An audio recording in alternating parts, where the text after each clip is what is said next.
The efforts by President Muhammadu Buhari's administration to reclaim old grazing roads for herdsmen may be hampered by the building of roads, hospitals, schools, and other public utilities on the ways carved out for feeding cattle in the 1950s. This day investigation has revealed. Contrary to the clamor for an end to open grazing and the need to adopt modern ranching techniques to curb incessant clashes with farmers, Buhari has insisted that the federal government will reclaim the old grazing routes for free movement of herders. However, this day's investigation has revealed that the grazing routes have been taken over the years by modern facilities built for the public good.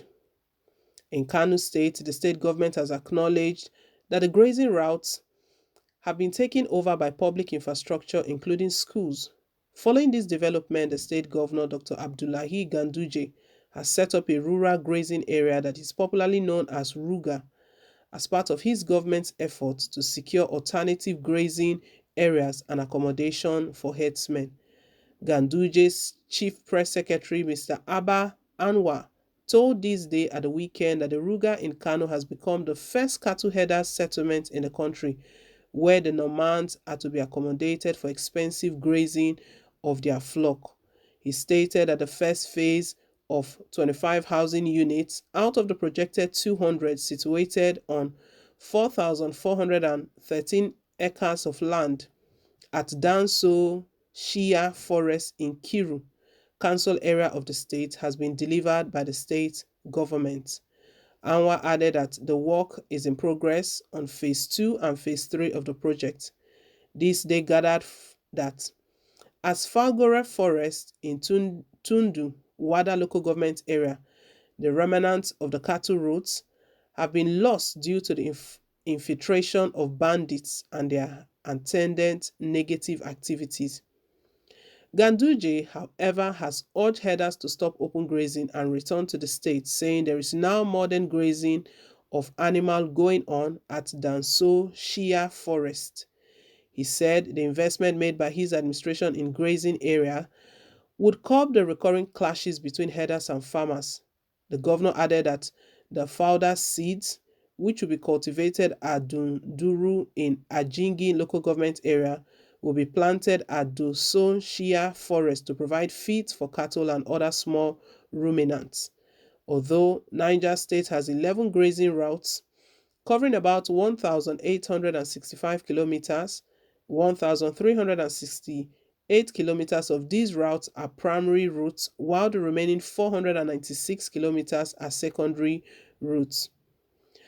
This day gathered that the Mangama to Rauja route is an international route linking the country with the Benin Republic from Bongu local government area of the state. But the permanent secretary in the state Ministry of Livestock and Fishery Development, Dr. Jonathan Wassa, told This Day in an interview that all the routes have been encroached upon by major highways, private developers, including small-scale industries. According to him, with the advent of development, cattle now share the major highways with motorists. He stated that the state does not have the resources to reclaim the routes taken over by the highways and other infrastructure. Wassa said due to encroachment on the grazing routes, the major focus of the state government is to organize nomads and others into groups and settle them in grazing reserves as being done in other parts of the world.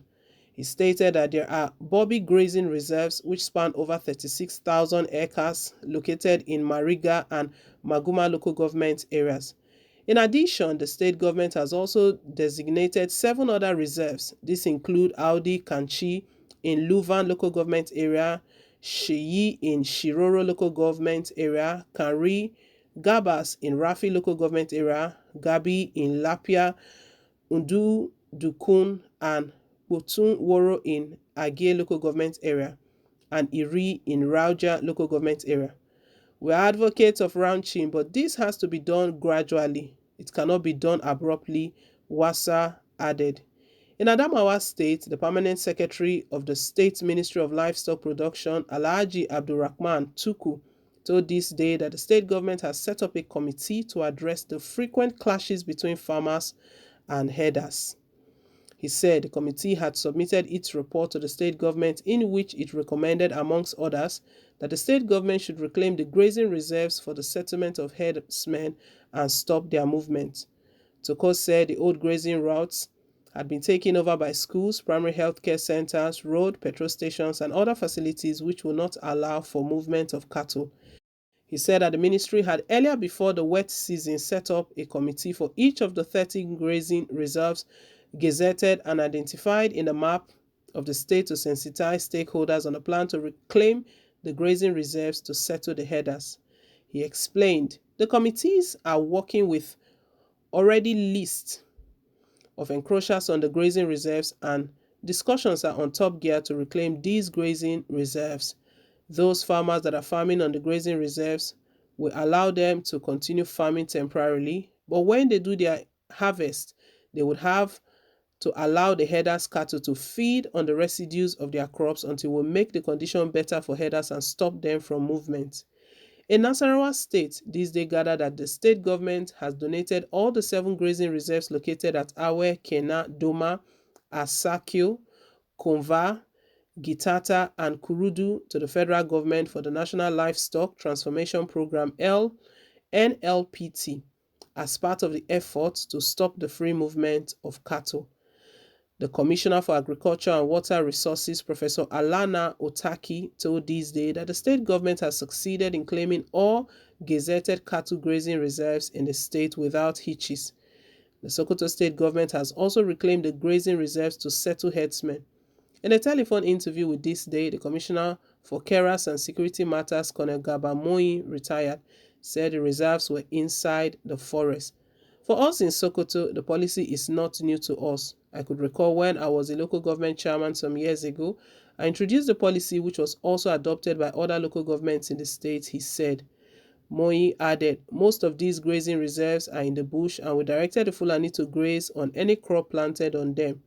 Also, the Zamfara state government stated that it will use the grazing reserves to resettle the herders, being the worst hit by the clashes between herders and farmers.